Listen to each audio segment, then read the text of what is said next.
पुरी जिला आलुपाटଣା ग्रामर कवि लेखक ऐतिहासिक गवेषक मात्र सप्तम श्रेणी पाठ पढ़ी निज गाँव में 1975 मसीहारू चिलिका नोडालोच विद्यालय 1981 मसीह जेना साहित्य मंदिर नामक एक लाइब्रेरी एवं निज ग्राम में रघुनाथ मंदिर करने सहित एबी 80 वर्ष पुस्तक लिखा छाड़ी ना वर्तमान सुधा 96 खंड बही लिखि राज्य साहित्य एकाडेमी पक्षर पुरस्कृत होती। एवं लक्ष्मीधर जेना पद्मश्री पाइबापी साधारण आलोचना होता बेले निजे पेटुक खंडे खाद्य अन्य कहा उपरे निर्भर करुछंती। केबे सुधारिबो एही कविकर अवस्था साधारण प्रश्नबाजी सृष्टि करिछि।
घर आलुपाटଣା मु जड़े रिटायर्ड हेडमास्टर एवं कवि विषय रे मु जहाँ कहबी ता निछक सत कथा एथिरे किछि नहीं।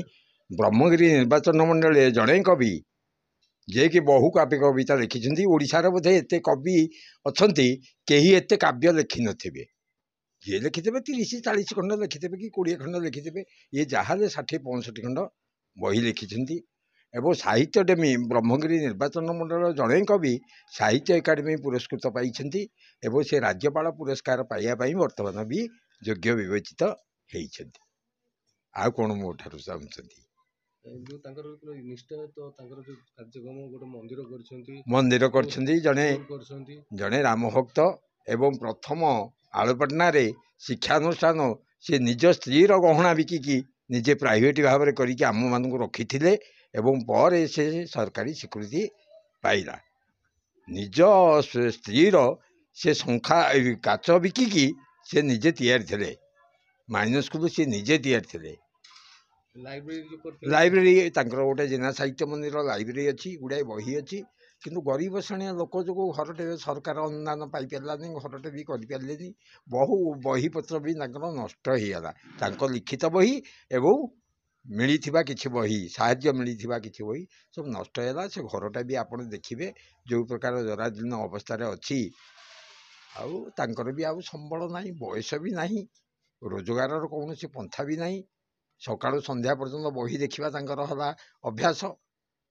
ଆଉ ଛୋଟ କୁଡ଼ିଆ ଭିତରେ ସେ ଜୀବନଯାପନ କରୁଛନ୍ତି। ଆପଣ ତ ଦୁଆର ବନ୍ଧରୁ ଦେଖୁଥିବେ ଆଉ, ଘରଟା ସିନା ପ୍ଲେଟ୍ ପଡ଼ିଛି କିନ୍ତୁ ଦୁଆର ବନ୍ଧ ଏଥିରେ ନାହିଁ। ପରିଚୟ ଦିଅନ୍ତୁ। ମୁଁ ଲକ୍ଷ୍ମୀଧର ଜେନା। ମୋ ଘର ପ୍ରପର ହେଉଛି ଗୋପୀନାଥପୁର ପାଟଣା, ସାମିଲି ଆଳୁପାଟଣା। ଆଜ୍ଞା, ଆପଣ ଜଣେ ଲେଖକ, କବି, ତାପରେ ଆପଣ ଗାଁରେ ବି ସ୍କୁଲ କରିଥିଲେ, ଲାଇବ୍ରେରୀ ବି କରେଇଛନ୍ତି, ଗୋଟେ ମନ୍ଦିର ବି କରିଛନ୍ତି।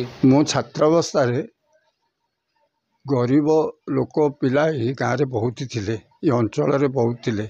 ମୁଁ ଯେତେବେଳେ ପାଠ ପଢ଼ିଲି ସେତେବେଳେ ସରକାରଙ୍କର କିଛି ବହିପତ୍ର ଛାତ୍ରଛାତ୍ରୀଙ୍କ ଅନୁଦାନ ନଥିଲା।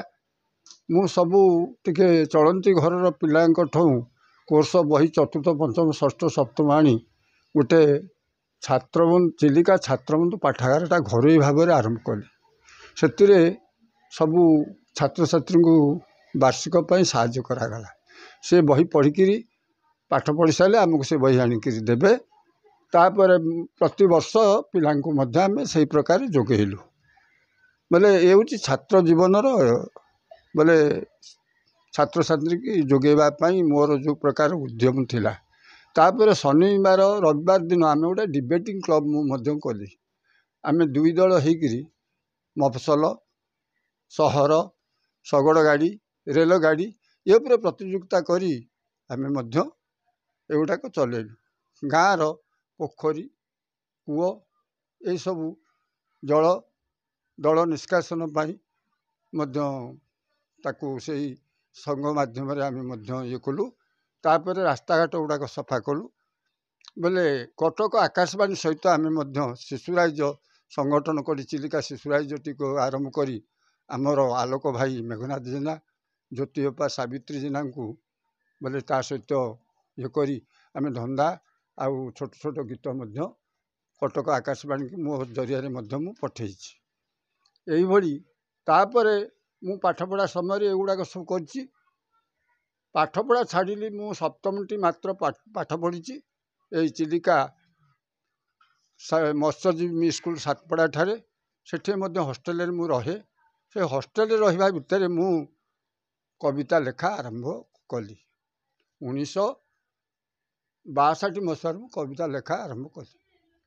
67 ମସିହାରେ ମୁଁ ବହି 3 ଖଣ୍ଡି ଛୋଟ ବହି ବାହାର କରିବା ଭିତରେ କବି ରୂପେ ମୁଁ ଏ ଅଞ୍ଚଳରେ ଜଣାଶୁଣା ହେଲି। ତାପରେ ମୋତେ ଆମର ଏଇ 2 ଖଣ୍ଡ ଗାଁ ସ୍କୁଲ ନଥିଲା, ତୃତୀୟ ଶ୍ରେଣୀ ଥିଲା, ମୋତେ ସେକ୍ରେଟେରୀ କରିଦେଲେ। ସେକ୍ରେଟେରୀ କରିବା ଭିତରେ ଏ ଗାଁର ଅନୁନ୍ନତ ଏରିଆ, ଅଭାବ ଅସୁବିଧାରେ ଚଳୁଥାନ୍ତି। ବୋଲେ ଶିକ୍ଷାର ଅଗ୍ରଗତି ପାଇଁ ଗାଁରେ ମୁଁ ପଦକ୍ଷେପ ନେଲି। ଚତୁର୍ଥ ପଞ୍ଚମ ନିଜ ଘରର ବାସନ କୁସନ ଟଙ୍କା ପଇସା ଯାହା ରୋଜଗାର କରେ ସେଇଥିରେ ବିନିଯୋଗ କରି ଚତୁର୍ଥ ପଞ୍ଚମଟି କରି ତାକୁ ସରକାରୀ କଲି। ତାପରେ ମଧ୍ୟ ଇଂରାଜୀ ବିଦ୍ୟାଳୟଟି ଖୋଲିଲି। ତା ନାଁ ଦେଇଥିଲୁ ଚଉବର ମାଧ୍ୟମିକ ବିଦ୍ୟାଳୟ ମି ସ୍କୁଲ। ସେଟାକୁ ଲାଗି ନିଜେ ଉଦ୍ୟମରେ ଆମ ଗାଁର 2 ଜଣ ପିଲା ଏକାଦଶ ଶ୍ରେଣୀ ପାଠ ପଢ଼ିକିରି ଅଭାବ ଅସୁବିଧାରେ ରହିଥିଲେ। ତାଙ୍କୁ ସେ ସ୍କୁଲରେ ନିଯୁକ୍ତି କରି ତାକୁ ଇଜୁମ୍ ସ୍କୁଲରେ ପରିଣତ କରିଛି। ତାପରେ ସେଇ ପିଲାମାନେ ବହିପତ୍ର ପାଇବେ କେମିତି, ସୁବିଧାରେ ପଢ଼ିବେ, ସେଥିପାଇଁ ଜେନା ସାହିତ୍ୟ ମନ୍ଦିର ନାମରେ ଗୋଟେ ଲାଇବ୍ରେରୀ ଗଠନ କରି ସେଠି ବହୁତ ବହି ପତ୍ରପତ୍ରିକା ସଂଗଠନ କରି ସେଇ ସ୍କୁଲ ନିକଟରେ ଗୋଟେ ଲାଇବ୍ରେରୀ ଗଠନ କଲି। ତାପରେ ମନ୍ଦିରଟି, ଶ୍ରୀରାମ ମନ୍ଦିରଟି ମଧ୍ୟ ପ୍ରତିଷ୍ଠା କରିଛି। ଭାଗବତ ଗାଦି ମଧ୍ୟ ପ୍ରତିଷ୍ଠା କରିଛି। ତାପରେ ଶ୍ରୀରାମ ଦେବ ପରିଷଦ ମଧ୍ୟ ଆଧ୍ୟାତ୍ମିକ ଚେତନା ଲୋକମାନଙ୍କ ମନରେ ଯେମିତି ଆସିବ, ଏ ଅବହେଳିତ ହେଇଗଲାଣି ଏ ଏରିଆ। ତାପରେ ସମସ୍ତେ ନିଶାସକ୍ତ ହୋଇକିରି ଧର୍ମ ଉପରକୁ ଆକୃଷ୍ଟ ନ ହୋଇ ଅଧର୍ମରେ ଲିପ୍ତ ରହୁଛନ୍ତି ତାଙ୍କୁ କେମିତି ଆଣିବା ପାଇଁ ଆମେ 3ଟି ପତ୍ରିକା ମଧ୍ୟ ପତ୍ରିକା ବାହାର କରିଛି। ଗୋଟିଏ ହେଉଛି ପ୍ରତିଭା, ଗୋଟିଏ ହେଉଛି ସାକତ ସୌରଭ, ଗୋଟିଏ ହେଉଛି ଧର୍ମଧ୍ୱଜା। ଆପଣ କେତେ ଖଣ୍ଡ ବହି ଲେଖିଛନ୍ତି? ମୁଁ ଏପର୍ଯ୍ୟନ୍ତ 1967 ମସିହାରୁ 2024 ପର୍ଯ୍ୟନ୍ତ 91 ଖଣ୍ଡ ବହି ପ୍ରକାଶିତ କରିଛି। ଅବଶିଷ୍ଟ ବହି 25 ଖଣ୍ଡ ମଧ୍ୟ ଅପ୍ରକାଶିତ ଅବସ୍ଥାରେ ଅର୍ଥର ଅଭାବ ଅସୁବିଧା ଭିତରେ ରହିଛି। ବୋଲେ ଫନିରେ ମୋର ଯେଉଁ ସାହିତ୍ୟ ସାଧନା କେନ୍ଦ୍ରଟି ରେଜିଷ୍ଟାର୍ଡ ଜେନା ସାହିତ୍ୟ ମନ୍ଦିର ସେ ମଧ୍ୟ ଭାଗି ପଡ଼ିଛି। ତାକୁ କୌଣସି ସରକାର ଦୃଷ୍ଟି ଆକର୍ଷଣ କରୁନି। ସେ ଘର ମଧ୍ୟ ଲକ୍ଷ ଲକ୍ଷ ଟଙ୍କାର ବହିପତ୍ର ରେକର୍ଡ଼ ପତ୍ର ମଧ୍ୟ ବର୍ଷା ପାଣିରେ ଭିଜିକି ନଷ୍ଟ ହୋଇଯାଇଛି। ଆପଣ ଆଗକୁ ସରକାରଙ୍କ ଠାରୁ କ'ଣ ଆଶା ରଖୁଛନ୍ତି? ମୋର କ'ଣ କିଛି ଆଶା ନାହିଁ। ମୋର ଯେଉଁ ସାହିତ୍ୟ ସାଧନା ଏ ସବୁଦିନ ପାଇଁ କେମିତି ବଞ୍ଚି ରହିବ, ସେ ଅନୁଷ୍ଠାନଟା କେମିତି ସବୁଦିନ ପାଇଁ ବଞ୍ଚି ରହିବ, ଆମେ ଏହି ଚିନ୍ତାଧାରା କରୁଛୁ। ଆଉ ମୁଁ ଚାହୁଁନାହିଁ ମୁଁ ଗୋଟେ ବଡ଼ ଲୋକ ହେବି, ମୁଁ ବଡ଼ ଇଏ କରି ଚଳିବି। ମୁଁ ତ ଅଭାବ ଅସୁବିଧାରେ ଚଳୁଛି ଆଉ ମୋର ଆଉ କ'ଣ ଦରକାର। ଶୁଣିବାକୁ ମିଳିଲା ଆପଣ ପଦ୍ମଶ୍ରୀ ପାଇଁ ମୁଁ ଆପ୍ଲାଏ ମଧ୍ୟ 2023-22ରେ କରିଥିଲି। ତା ମଧ୍ୟ ମୋର କୌଣସି କାର୍ଯ୍ୟକାରୀ ସରକାର ଏପର୍ଯ୍ୟନ୍ତ ଦୃଷ୍ଟି ଦେଇନାହାନ୍ତି। ଏ ବର୍ଷ ମଧ୍ୟ ମୁଁ ଆପ୍ଲାଏ କରିଛି। ଆମର 3 କୋଟି ଟଙ୍କାର ବିଲ୍ଡିଂ ତିଆରି।